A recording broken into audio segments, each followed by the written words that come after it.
Bem-vindos a esta crônica especial. Às vezes, a realidade por trás das câmeras supera de longe a ficção que vemos em nossas telas. Hoje desenterramos os segredos de uma família que mudou a televisão. Vocês se lembram daquela época de ouro em que a família mais peculiar e estranha da televisão fazia com que o humor ácido e macabro parecesse a dinâmica mais normal e razoável de um lar? Estreada na rede ABC no ano de 1964 e com uma duração de apenas 2 intensas temporadas, a família Addams, The Addams Family, apresentou ao mundo Gomes e Morticia Addams, interpretados magistralmente por John Astin e Carolyn Jones. Eram, acima de tudo, um casal perdidamente apaixonado que nos ensinou que o amor verdadeiro não entende de esquisitices. Junto a eles cresceram seus filhos, Wednesday, Vandinha, interpretada pela inesquecível Lisa Loring, e Pugsley, feioso, a cargo de Ken Weatherwax. Completavam este elenco dos sonhos o imponente e gigantesco mordomo Lurch, Tropeço, a quem Ted Cassidy deu vida, e o inconfundível tio Fester, tio Chico, interpretado pela lenda Jackie Coogan. O que ia ao ar na tela era deliciosamente estranho, mas o que acontecia nos bastidores era, de certa forma, ainda mais fascinante e desconcertante. Hoje, nesta edição especial, vamos fazer uma contagem regressiva com 15 fatos surpreendentes sobre a família Addams que, muito provavelmente, vocês jamais imaginaram. E aconselho que fiquem até o final para descobrir o número 1, porque o processo de tornar-se Mortícia era um verdadeiro calvário de 2 horas todas as manhãs. E acreditem, o vestido justo era a pior parte. Mas antes de cruzar as pesadas portas desta mansão, não se esqueçam de curtir e se inscrever no nosso canal. Muito bem, respirem fundo. Vamos entrar na mansão. Número 15.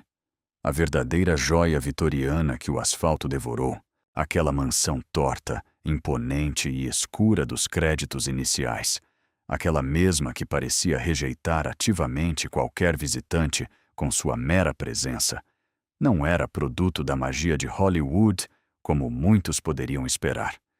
Era uma casa vitoriana de verdade, uma estrutura de madeira e tijolo que respirava história, localizada no número 21 da Chester Place, em Los Angeles. Para o episódio piloto, a equipe não usou truques. Usaram uma locação real, um exterior autêntico. A casa fazia todo o trabalho por conta própria, o que fazia todo o sentido do mundo. Aquele edifício já parecia perturbador e melancólico, muito antes que uma equipe de câmeras ousasse pisar em seu jardim. No entanto, após esse primeiro episódio, a produção teve que tomar outro rumo.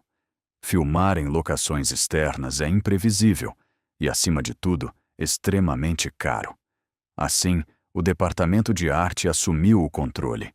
Criaram uma pintura fosca, matte painting, uma imagem fortemente alterada sobre um vidro a qual adicionaram um terceiro andar falso, incrustaram uma torre gótica e produziram uma ilusão de ótica que parecia repelir a luz do sol.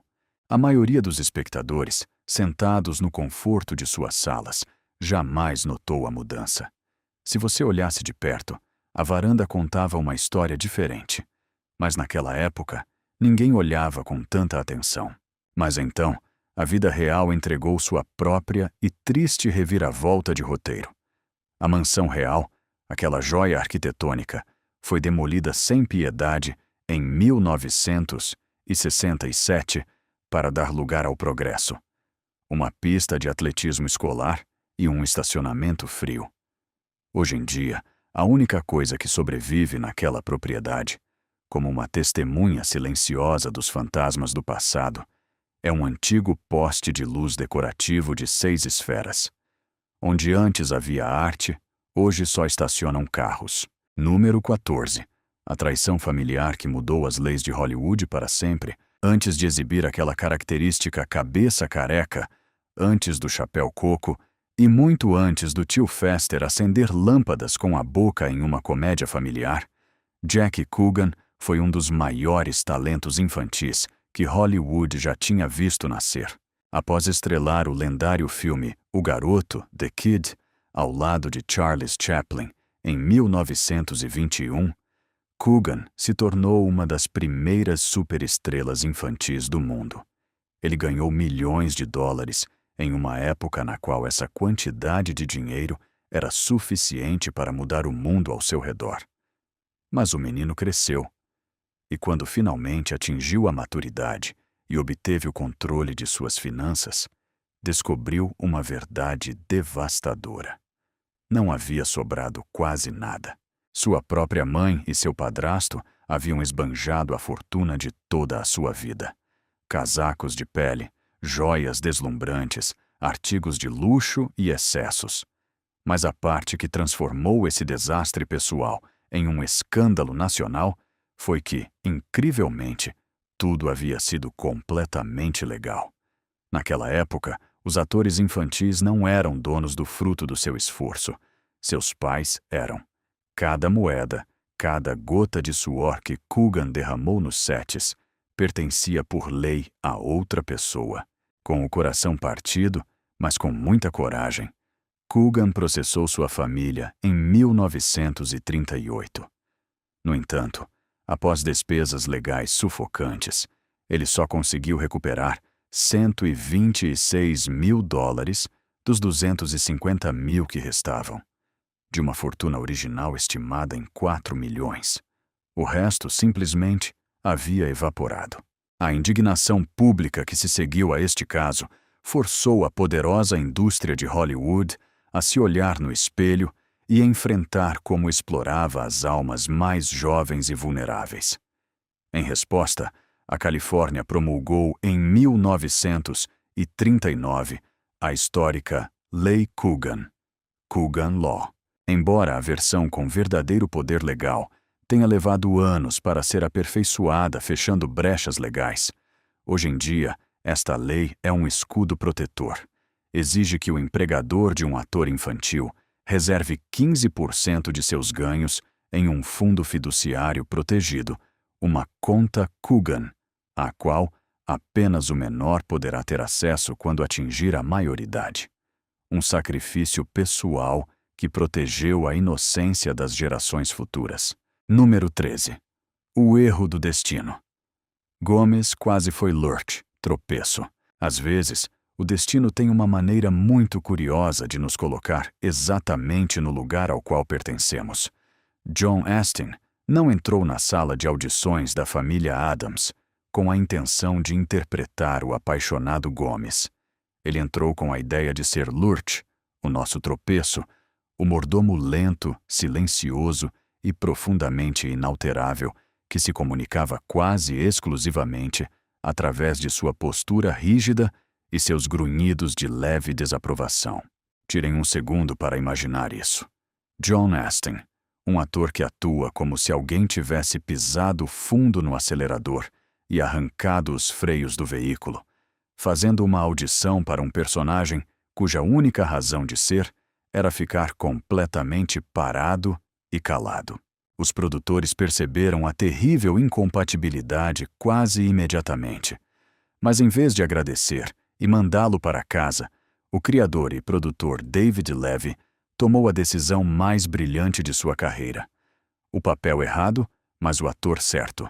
Ele lhe entregou o papel de Gomes. Naquele momento, o patriarca dos Addams ainda não estava definido no roteiro, o que acabou sendo uma bênção disfarçada. Levy deu a Astin total liberdade criativa, e ele construiu o personagem desde os alicerces. Aquela energia frenética, sua maneira rápida de falar como uma metralhadora, e aquela devoção explosiva e quase perigosa pela sua amada Mortícia. Nada disso estava escrito. Astin tirou tudo isso de sua própria alma. O contraste que nasceu dessa decisão foi exatamente a faísca que a série precisava para entrar para a história. Gomes era barulhento, rápido e operava em uma frequência vibratória que era levemente perigosa para os objetos ao seu redor. Lurch, por sua vez, era lento, mudo e se movia como se não tivesse pressa para chegar a lugar nenhum, e como se não tivesse absolutamente nenhum sentimento a respeito. O equilíbrio perfeito, nascido de um simples erro. Número 12. A improvisação que quebrou o silêncio de Lurch. No mundo da televisão, às vezes os momentos mais icônicos nascem da mais pura rebeldia.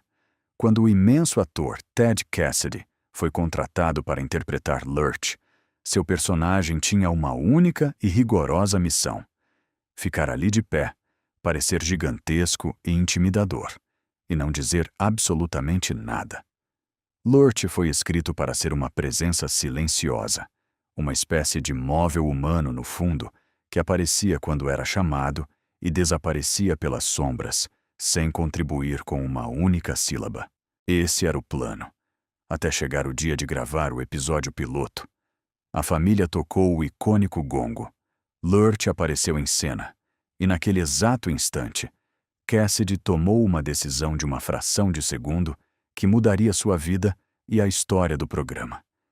Ele abriu a boca e soltou uma simples palavra. Chamou? E o rang? Tentar imitá-lo é inútil. Foi pronunciado com uma voz tão grave e profunda que parecia ter nascido no próprio centro da Terra, levando seu tempo para subir à superfície. A sala inteira foi abaixo. Os técnicos, os produtores, o elenco, todos explodiram em risadas. Ficou evidente imediatamente que manter aquela voz incrível trancada no silêncio durante toda uma série teria sido um crime artístico imperdoável. Os roteiristas reescreveram o personagem ali mesmo, na hora. Lurch passou de um simples adorno a uma das presenças mais distintas do programa. Uma palavra totalmente improvisada, e o gigante nunca mais voltou a ser parte do papel de parede. Número 11. Uma fera real no set. O animal de estimação exigia protocolos de vida ou morte. Vamos falar de Kitty Cat, o leão de estimação da família Addams. Qualquer pessoa lógica assumiria que era um cachorro disfarçado ou um boneco bem feito. Mas não. Era um leão de circo aposentado, de carne e osso. Foi levado ao set de uma comédia de televisão familiar como se fosse a decisão de produção mais normal do mundo. Havia um domador profissional presente no estúdio o tempo todo. E claro, esse é o tipo de frase que soa muito reconfortante, até que a mente processe a dura realidade. A única razão pela qual você precisa de um domador em tempo integral em um estúdio de gravação é porque, incrivelmente, há um leão de verdade a poucos metros de você. O perigo era tão genuíno que os atores infantis da série, Lisa Loring, Vandinha e Ken Weatherwax, Feioso, eram estritamente proibidos de pisar no set nos dias em que a fera estava presente. A regra da produção era simples e inegociável. Vocês não vêm trabalhar hoje, mas aqui está o detalhe irônico que faz desta história uma joia. Apesar do imenso risco e do protocolo, a maioria das imagens que os espectadores viam em suas televisões eram imagens de arquivo, stock footage.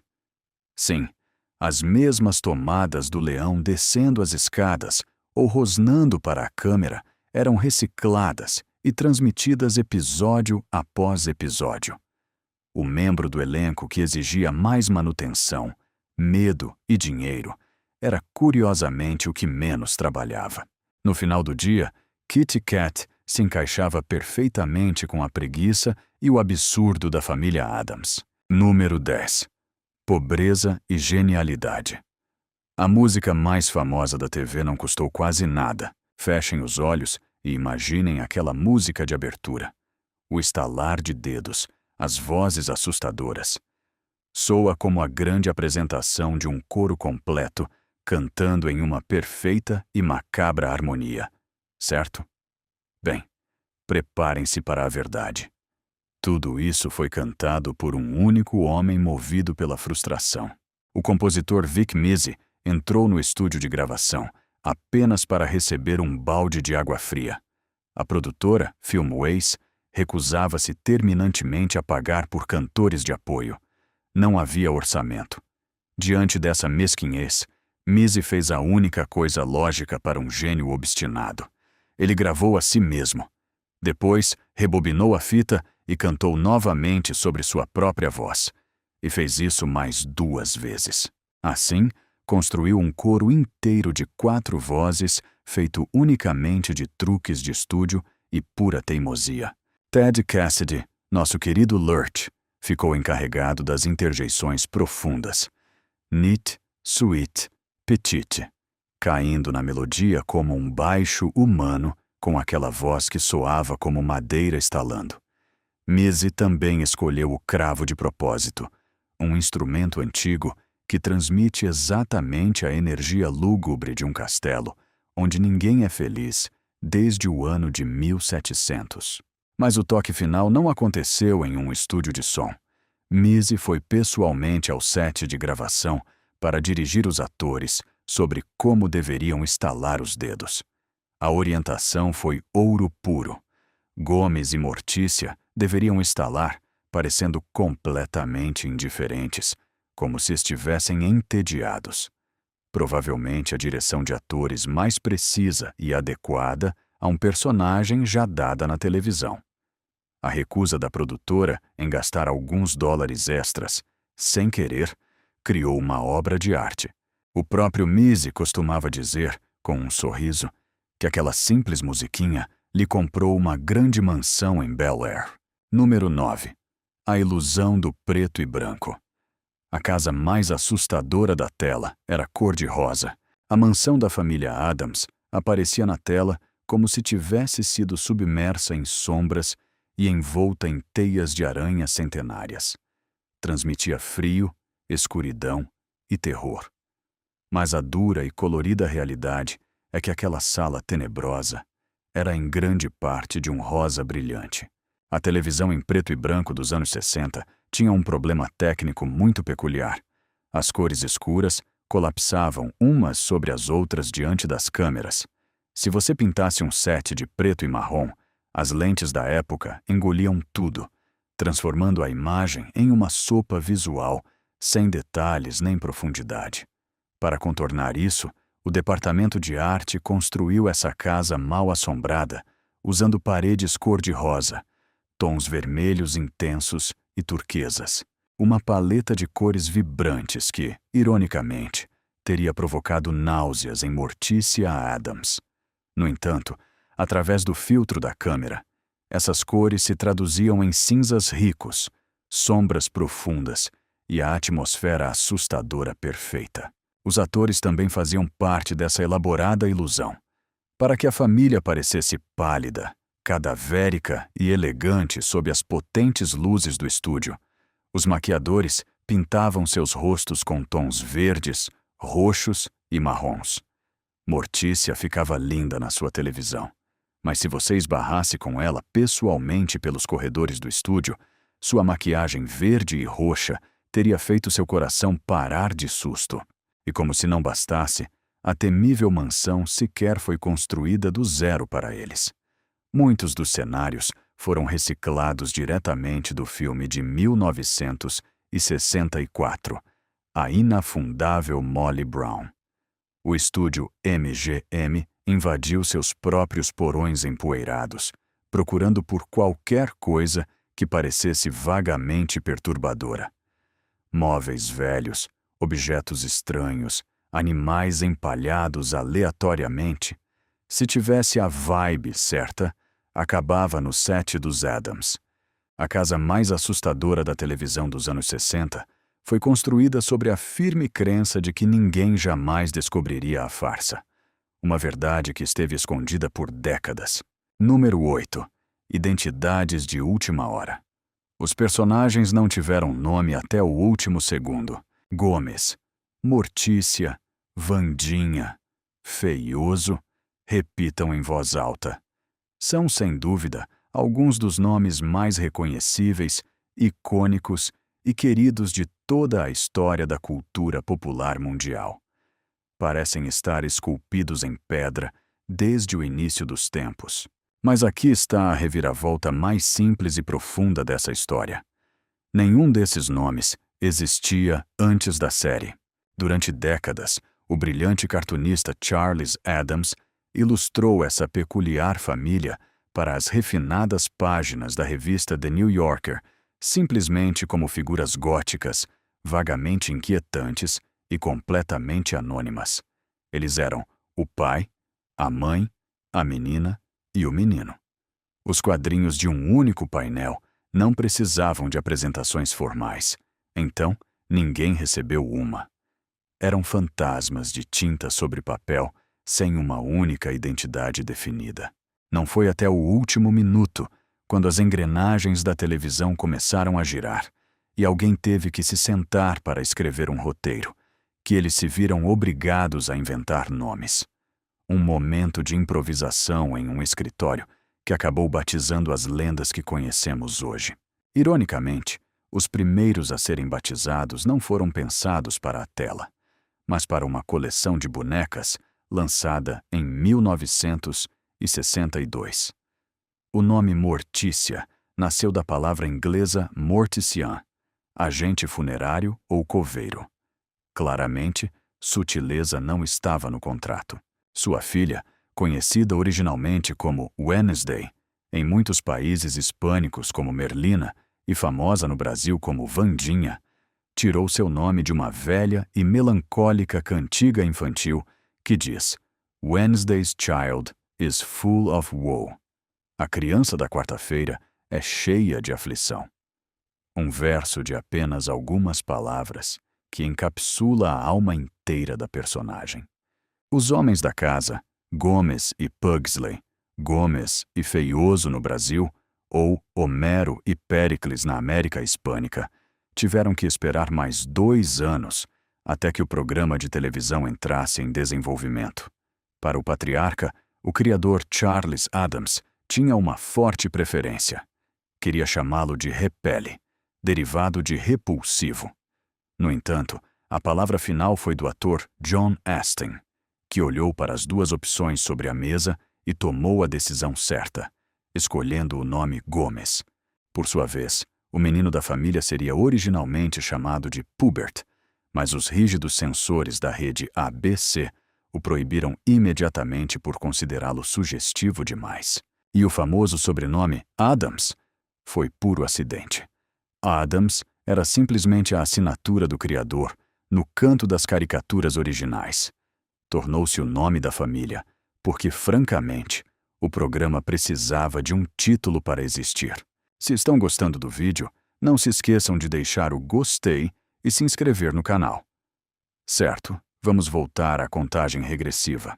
Número 7. Um ator brincava nas sombras com a mente dos espectadores. A mera existência da mãozinha, chamada de thing no original, ou dedos em algumas regiões, já era uma das decisões criativas mais absurdas na televisão dos anos 60. Uma mão decepada, com vida própria, que habitava caixas e compartimentos secretos nas paredes, e que era tratada por toda a família como a coisa mais normal e útil do mundo. Mas Ted Cassidy, o gigante por trás do mordomo Lurch, decidiu que isso não era estranho o suficiente. Então ele tornou tudo ainda mais bizarro. Cassidy era o encarregado de interpretar essa famosa mão. No começo da série, a mãozinha era destra. Mas então, silenciosamente e sem dar explicações a ninguém, Cassidy começou a alternar. Mão direita, mão esquerda e de volta para a direita. Ele fez isso por pura diversão, só para ver se algum espectador em casa estava prestando atenção o suficiente para notar. A imensa maioria não percebeu, e os poucos que notaram simplesmente aceitaram, o que diz muito sobre o tipo de magia hipnótica que este programa exercia sobre seu público. O verdadeiramente surpreendente era o sacrifício físico por trás dessa brincadeira. Interpretar o mãozinha era logisticamente um inferno. Ted Cassidy tinha mais de 2 metros de altura. 2,05 metros para ser exato. Isso significava que, para cada aparição da mão, esse gigante tinha que se deitar de costas no chão, sobre uma pequena plataforma com rodas, e esticar seu braço através dos buracos escondidos nos móveis do set. E enquanto ele estava lá embaixo, esmagado e desconfortável no escuro, ele pensou: bom, já que estou aqui, pelo menos vou fazer um pequeno experimento psicológico com o público. Claro, quando o roteiro exigia que Lurch e a mãozinha estivessem na tela ao mesmo tempo, Cassidy não podia se dividir em dois. Nesses casos, um assistente de produção assumia seu lugar e atuava como a mão. A mãozinha era um mistério por design, mas acontece que suas inconsistências também foram uma obra de arte desenhada nas sombras. Número 6. Uma guerra fria entre emissoras e a corrida que arruinou o gênero. A própria existência de A Família Addams foi o resultado direto de uma competição acirrada. Em 1964, as mentes executivas de duas das maiores redes de televisão dos Estados Unidos chegaram, de maneira totalmente independente, à mesma conclusão. A América precisava urgentemente de uma comédia sobre uma família de monstros vivendo entre pessoas normais. E nenhuma das duas redes ficou sabendo dos planos da outra até que fosse tarde demais para recuar. A rede ABC tinha A Família Addams na prancheta. Sua rival, a CBS, estava cozinhando Os Monstros, The Munsters. Era o mesmo conceito básico dividindo o país em dois canais diferentes. De repente, todo mundo começou a correr muito mais rápido do que o planejado. A ABC empurrou com todas as suas forças para ir ao ar primeiro e mal conseguiu. A Família Addams estreou em 18 de setembro de 1964. Os Monstros chegaram às telas apenas 6 dias depois. Ambos os programas encontraram seu público. Ambos se tornaram ícones culturais quase que imediatamente. No entanto, as semelhanças superficiais escondiam uma diferença filosófica abissal. Os Monstros eram monstros clássicos de cinema que tentavam desesperadamente se passar por americanos comuns, fracassando de forma hilária na tentativa. Os Addams, pelo contrário, eram milionários excêntricos, profunda e genuinamente confortáveis na própria pele, que não faziam a menor ideia de que o resto do mundo os achava assustadores. Uma série era sobre a angústia de se encaixar. A outra era sobre a liberdade de ser você mesmo sem pedir desculpas. Na sangrenta batalha de audiência, os Monstros saíram na frente. Não por muito, mas o suficiente para importar. Mas então, em janeiro de 1966, chegou um justiceiro mascarado para mudar as regras do jogo. Batman. A colorida série do Homem-Morcego foi programada diretamente contra os monstros nas noites de quinta-feira. A audiência da família monstruosa da CBS desabou em questão de dias. A família Addams, que ia ao ar em outro dia da semana, já estava lutando para sobreviver por seus próprios méritos. Os executivos da televisão, implacáveis como sempre, já tinham visto o suficiente. Ambas as famílias assustadoras foram canceladas com meses de diferença. O gênero da família gótica nasceu e morreu em um piscar de olhos. Número 5. O perigo mortal de uma faísca. O primo It brincava com fogo. Ele era uma montanha de cabelo ambulante, usava um chapéu coco, óculos escuros e, de alguma maneira inexplicável, tornou-se um dos personagens mais memoráveis e hilários do programa. Era o primo It, ou tio Cosa, como é conhecido nos países hispânicos. Mas por trás das risadas escondia-se uma história arrepiante. O que o público em casa não sabia era que aquele disfarce peculiar estava, literalmente, a um cigarro aceso de se transformar no episódio mais trágico da televisão. O traje original do primo It não era de material sintético. Era feito inteiramente de cabelo humano real. Era pesado, sufocante e, acima de tudo, altamente inflamável.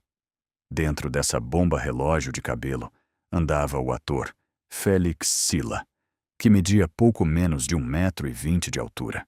Tudo isso acontecia em um estúdio de televisão fechado em plena década de 1960, uma época de ouro para o tabaco, onde entre uma tomada e outra, praticamente todas as pessoas no set fumavam sem parar. O perigo espreitava em cada esquina e em cada cinzeiro. Como o próprio Felix Silla relatou com calafrios anos depois, os membros da equipe técnica simplesmente jogavam suas bitucas acesas no chão do estúdio e as pisoteavam. Uma faísca perdida e tudo teria terminado em uma tragédia assustadora. Os produtores, ao verem a ameaça iminente que aquele traje de cabelo humano natural representava, tomaram uma decisão de emergência. Precisavam mudar para materiais sintéticos e à prova de fogo antes que o irreversível acontecesse em frente às câmeras. Esse novo traje de cabelo sintético resolveu o problema do fogo e salvou vidas, mas manteve intacto o sofrimento do ator. Continuava sendo extremamente pesado e de um calor sufocante. Silla passava cada cena navegando pelo set de gravação, praticamente às cegas, enterrado sob incontáveis camadas de cabelo falso, rezando em silêncio para que o próximo obstáculo contra o qual trombasse fosse sua marca no chão e não uma parede de madeira. Suas únicas instruções eram, literalmente, ande pelo set.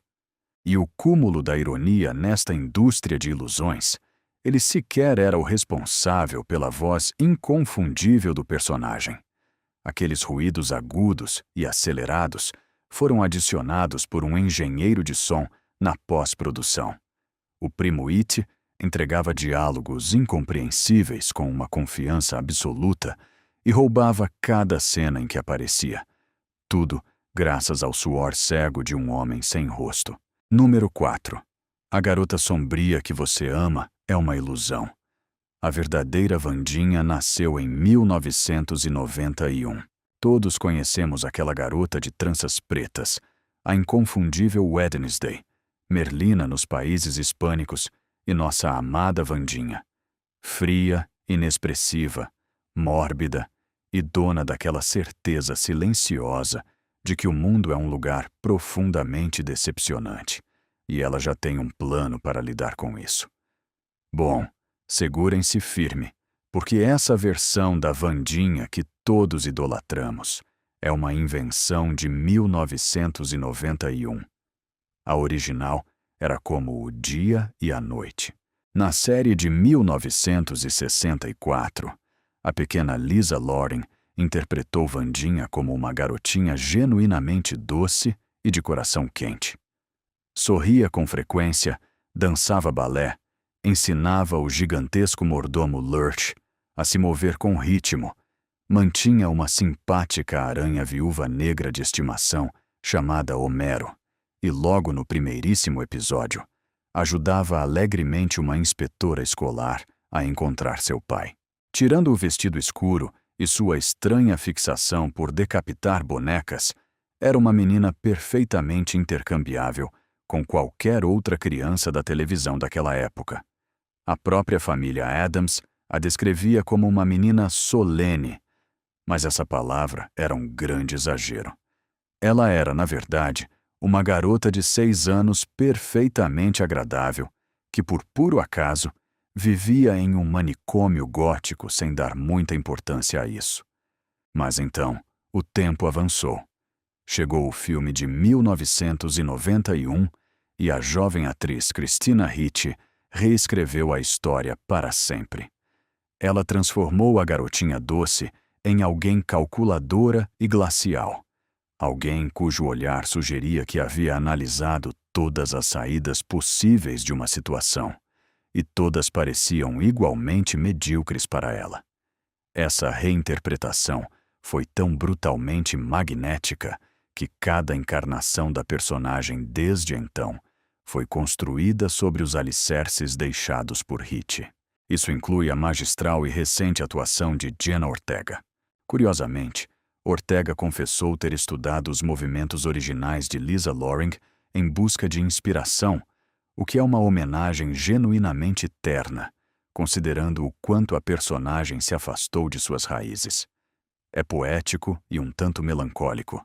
A Wandinha que o mundo considera hoje como a original é, na realidade, o terceiro ato de uma personagem que passou seus primeiros 27 anos de existência, sendo surpreendentemente alegre com a vida. Número 3. A humilhante rejeição que forçou um ator a sacrificar sua própria imagem. Imaginem ser uma antiga lenda de Hollywood e ouvirem na cara que você não é estranho o suficiente. Esse foi o tapa no ego que Jackie Coogan levou após sua primeira audição para interpretar o tio Fester, nosso famoso tio Chico. Os produtores o olharam de cima a baixo e decidiram que lhe faltava loucura. Levando em conta a concorrência bizarra ao seu redor, foi uma crítica genuinamente desanimadora. Mas Coogan não era um homem que aceitava a derrota. Ele voltou para casa e tomou as rédeas da situação com uma devoção quase aterrorizante. Pegou uma navalha e raspou completamente a cabeça. Depois, raspou as sobrancelhas. Construiu toda a imagem do personagem do zero, guiando-se exclusivamente pelas caricaturas originais de Charles Addams, sem pedir um único conselho ao departamento de figurino. Enquanto outros atores iam para a audição com toucas de látex para simular calvície e sobrancelhas tapadas com cera, uma versão segura e covarde do comprometimento de ator, Coogan cruzou a linha sem volta. Ele fez de verdade. Quando se sentou em frente ao espelho para aplicar a maquiagem branca, sua esposa observou toda a transformação e, oprimida pelo que via, caiu no choro.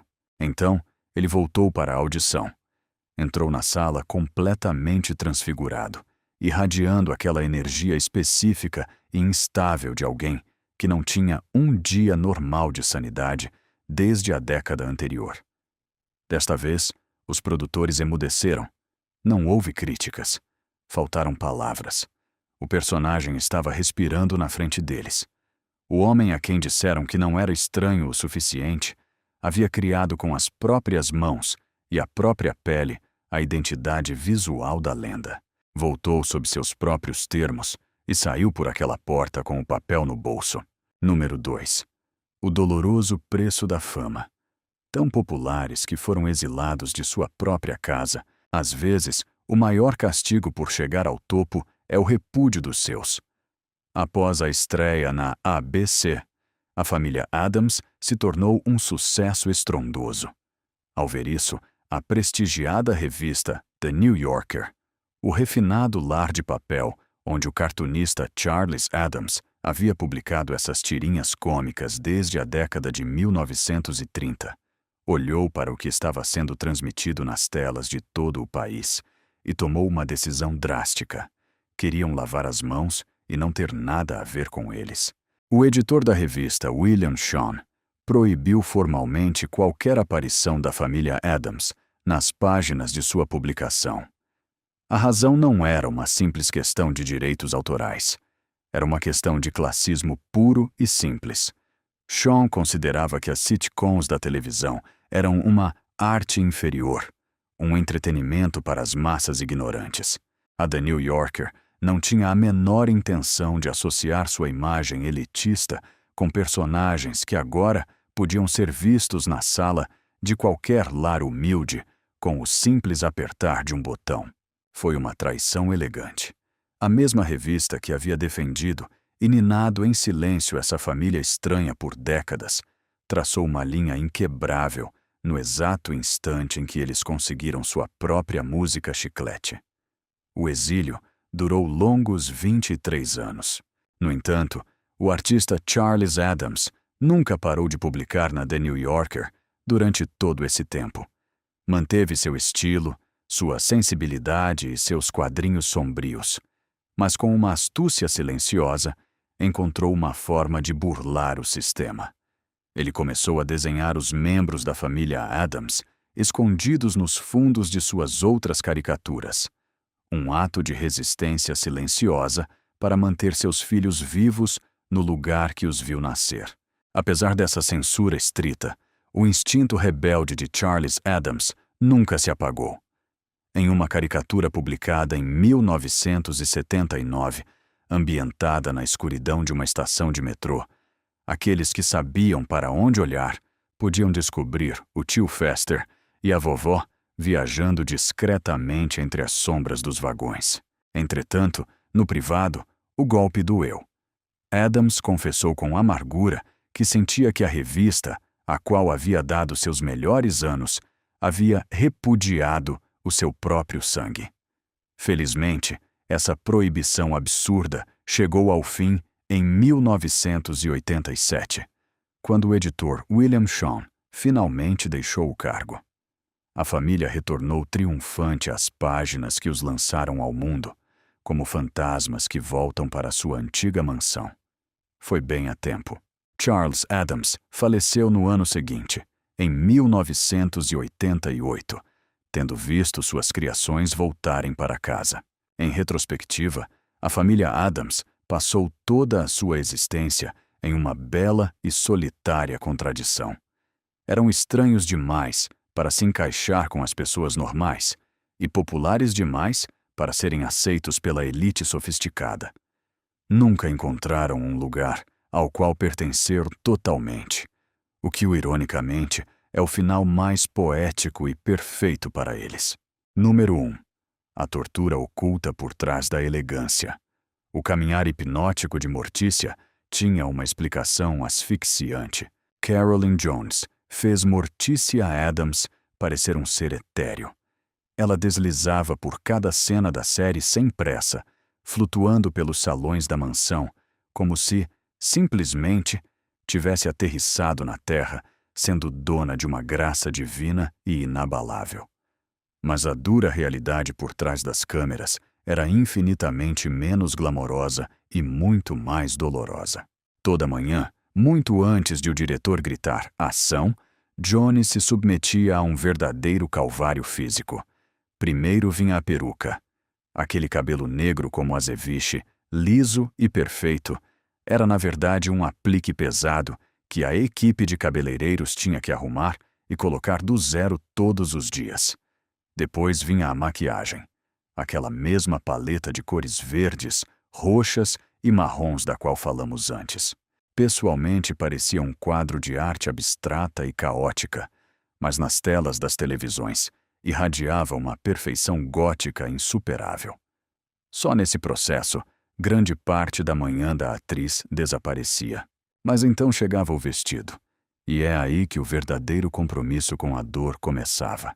Aquele icônico e elegante traje de Mortícia era o que na moda se conhece como um vestido hobo, ou saia afunilada. Era uma peça justa, como uma segunda pele, e projetada especificamente para restringir os movimentos de quem o usava.